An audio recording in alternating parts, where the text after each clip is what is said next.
Due to the great term Wahdatul Wujud, the unity of being, shortly that everything is the manifestation of God, most people accuse Ibn Arabi of being a polytheist. That's completely incorrect. In this video, I'd like to show that most people misunderstand Ibn Arabi's perspective on God. Ibn Arabi, in discussing the concept of God, first criticizes those who deify their belief in God and those who consider their belief to be the only right, and they blame other people's beliefs. Such people regard that God believed by others is wrong. Ibn Arabi calls God that is believed by people the God of faith, Al-Ilah al-Mu'taqad, or the believed God.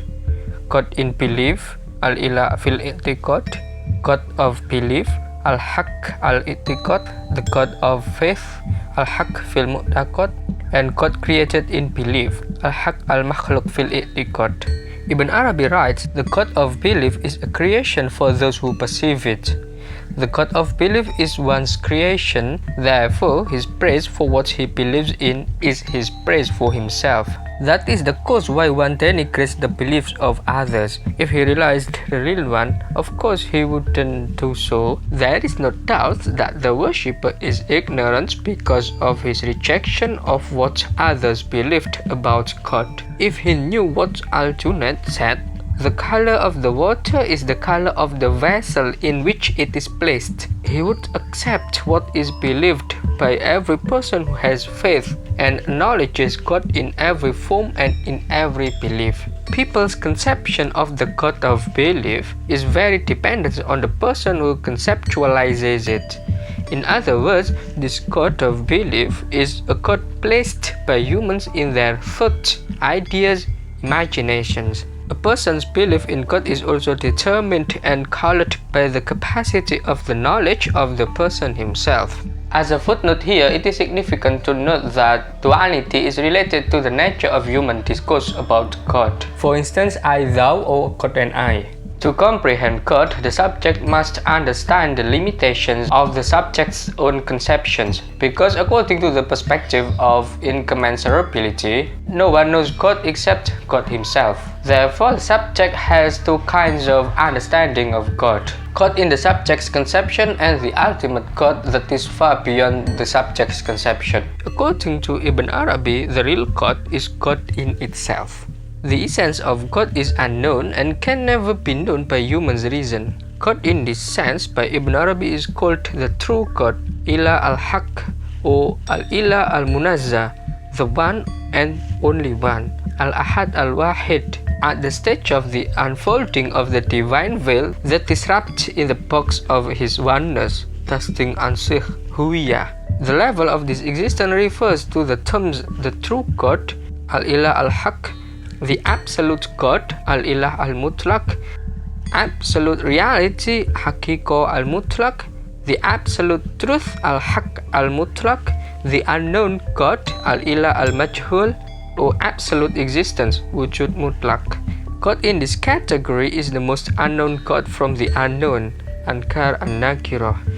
God, as Ibn Arabi says, the absolute mystery, Al-Ghaibul Mutlaq, that is detached from all forms, a form of attribution of the relative qualities of anthropomorphism. In non-philosophical religious discourses, the absolute is usually expressed with the word God or Allah. However, in Ibn Arabi's technical terminology, the word Allah doesn't refer to the absolute in its absoluteness, but refers to the absolute in its determination. The truly absolute is something that cannot even be called God. However, because it is impossible for one to speak about something without linguistic reference, Ibn Arabi uses the word al-Haq, which literally means truth and reality at the same time, in referring to the absolute. So from now, we use the term al-Haq. Ibn Arabi depicts that al-Haq characterizes itself with the curtains of darkness, that is the natural bodily elements and the bodily elements of light. It has subtle souls. Al-Haq is the curtain itself, curtain over itself. So Al-Haq cannot be known with through knowledge of itself. Al-Haq is always in an unrevealed veil. Thus, from this fact, Al-Haq is always in a state of never being known, either by intuitive knowledge, ilmul dhawq, or by witnessing, shuhud. By citing a hadith which says that Al-Haq has 70 curtains covering its face, Ibn Arabi considers Al-Haq in this context is nothing.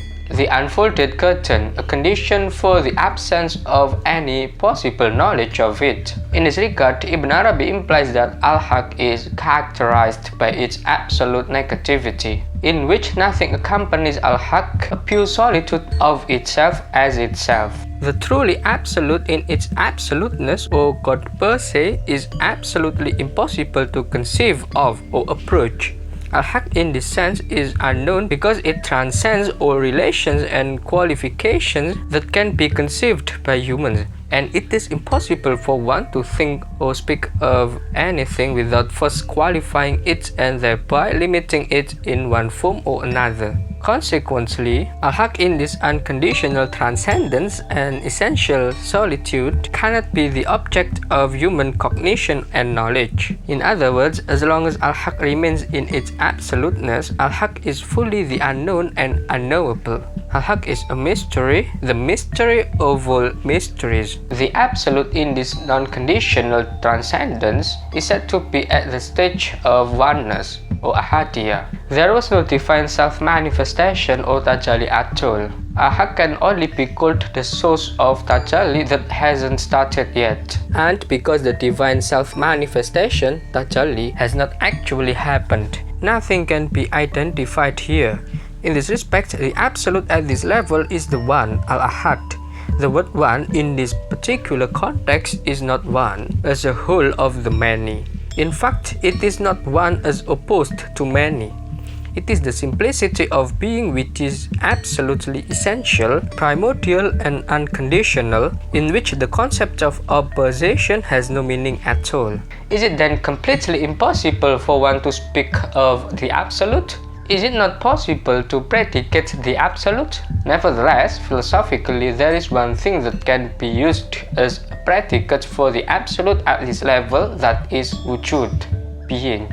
As far as it is a word with a certain meaning, it actually has limited and specified the absolute. However, within the bounds of philosophical thoughts, wujud is the least patent meaning, and therefore the least specific predication one can think of. Ibn Arabi writes, the reality called the essence at the level of unity, Azat al-Ahadiyah, in its true nature is nothing other than being, wujud, pure and simple insofar as it is being. It is conditioned neither by non-determination nor by determination, for in itself it is too sacred, muqaddas, to be qualified by any property and any name. It has no quality, no delimitation. There is not even a shadow of multiplicity in it. It is neither a substance nor an accident, for a substance must have a quantity other than existence, a quantity by which it is a substance as differentiated from all other existence. And so does an accident, which furthermore needs a place with a substratum which exists and in which it inheres. Wujud designates the absolute in the highest degree of unconditionality. Seen from this point of view, the absolute is referred to by Ibn Arabi as that or essence. The word that in this context means absolute being, wujud mutlak, wujud qua wujud, or absolute existence. Existence seen in terms of unconditional simplicity. When speaking of essence, Ibn Arabi states that God cannot be equated with anything. In this regard, there is extremely little one can say about God, except to negate the attributes of all created things that originate from God. That or the essence is Al-Haq as God in himself, and Al-Haq manifests him in himself before Al-Haq reveals himself to anything other than himself. Both logically and ontologically, inequality precedes equality. That is the main issue that can be said about God. In this context, that or essence is a negation, salb, or negativity, salbiyah, which is absolutely impossible to explain, describe, depict, or say. It cannot even be identified, symbolized, named, or attached to any identity, conditionality, term, attribute, allegory, or signification or anything. This condition is what Ibn Arabi calls tanzi, that is, when al-haq is unspeakable, never expressed by words, and is inconceivable. This stage is internal silence. There is no any movement that can be observed. The divine self-manifestation of the Absolute or Tajalli has not yet taken place. In fact, one cannot even deny the existence of a self-manifestation of the Absolute except by looking back at this stage at the initial stages of being. The Tajalli of the Absolute begins to take place at the next stage, at the stage of oneness, al-wahidiyah, meaning the oneness of the many or the unity of the many. For Ibn Arabi, the Absolute in his absoluteness is absolute mystery, ghaibul mutlaq. And the only way to approach the Absolute is to look at the revealing aspect of himself. Given according to one hadith, this hidden treasure, Kanz al-Makhfi, reveals itself owing to the fact that the hidden treasure wants to be known and recognized. The self-manifestation, Tajalli, must inevitably mean that the One, the Absolute, becomes recognizable and known. But on the other hand, the Absolute in this stage has no longer been the Absolute in itself, because it is the Absolute that has manifested itself. To sum up, Wahdatul Wujud is a half of Ibn Arabi's thoughts when one sees God only with the eye of Tashbih, the similarity of God, but with the eye of Tanzi, the incomparability of God. Gods cannot be called even God. See you.